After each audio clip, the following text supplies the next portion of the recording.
United Nations issued a joint statement saying that there needs to be a peaceful transition of power, that Yahya Jammeh must step down in accordance with the country's own laws.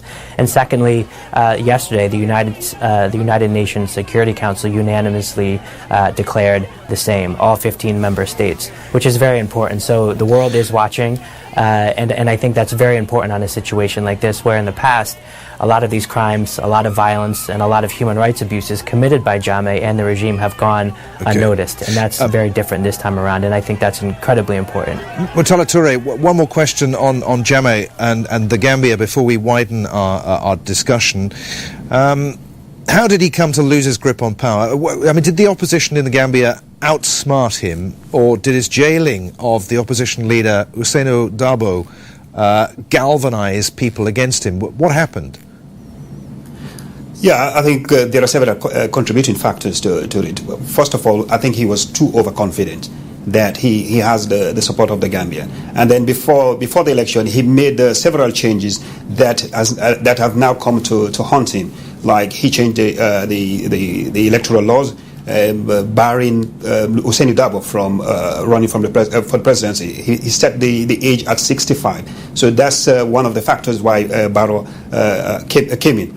And then as well, he changed the law to have, instead of having two-round voting, he made it one simple majority.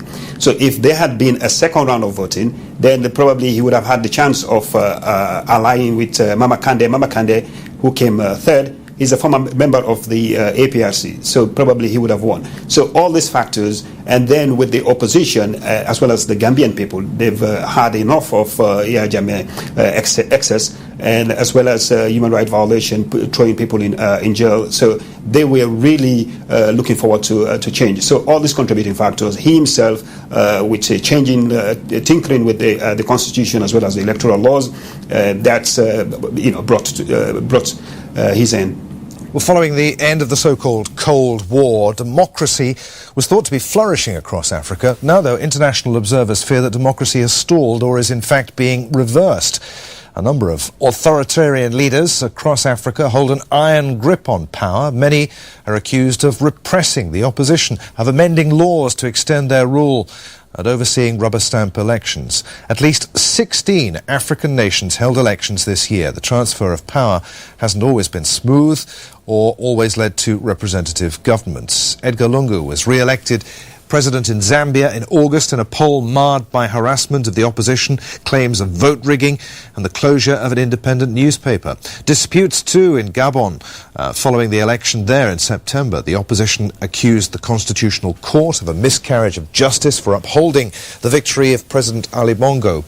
And President Yoweri Museveni of Uganda extended his 30-year rule earlier this year in an election which international observers condemned as a sham. Jeffrey Smith, I mean, what does it take to make a positive political transition in Africa possible?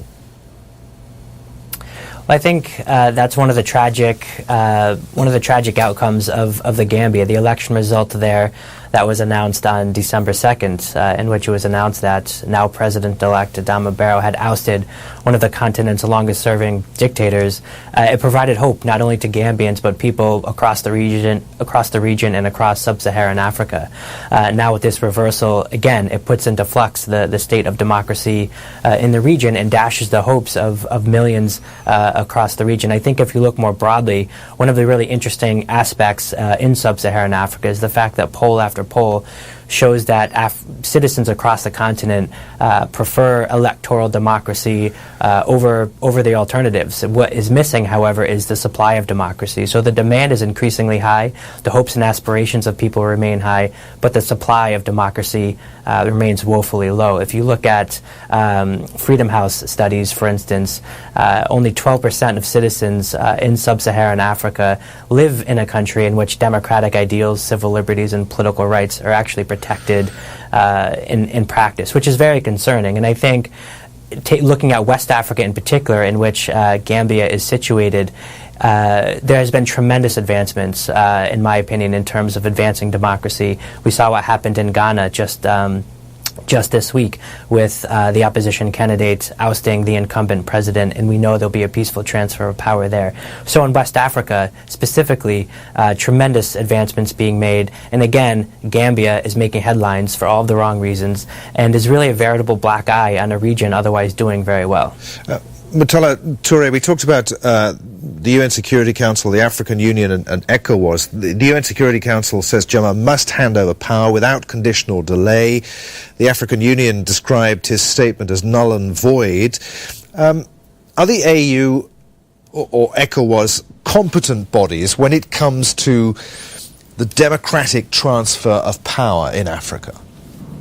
ECOWAS, we've seen increasingly making some very strong progress in terms of pushing for stable government and democratic transition. We saw what they did in Mali in 2012 when there was a coup. They stepped in, then prevailed on the military to hand over to a civilian-led transition. And the military, they didn't even stay for a month. We saw the same thing in Burkina Faso last year when the military wanted to disrupt the peaceful transition. They stepped in as well in Guinea-Bissau. So they've had this experience. And I think with that, one can say, arguably, that the military regime in West Africa, their days are numbered. In the sense that you can stage a coup, but you won't be allowed to stay in power. I think that's a tremendous progress from the part of ECOWAS. So now ECOWAS, they do have this experience. They have leverage. They have people that can get to Yahya Jammeh. One of these strong men, I think, it's former president of Nigeria. That's Olusegun Obasanjo. He has some levers over Yahya Jammeh. He's some of these people that should be brought in and put this pressure on Yahya Jammeh from now to at the end of December or to, January, so that he can see a reason to hand over power peacefully. Jeffrey Smith, the average age of Gambia's population is 20. Many people there have known no other leader. I mean, and that demographic is repeated right across West Africa and other parts of the continent. You say demand for democracy is high. To what extent may we see a sort of African version of the Arab Spring, with people demanding democracy, proper, true democracy? Yeah, I think certainly, as we were talking about previously, the demand for democracy continues to rise. And I think the Arab Spring analogy is a bit overplayed here. I think there's certainly different social and cultural dynamics at play in sub-Saharan Africa that were otherwise evident in North Africa and parts of the Middle East. But one of the concerns here, and pivoting back to Gambia a bit, is the rising tension and the rising frustrations of people who, in Gambia, for instance, went out and stood in line and braved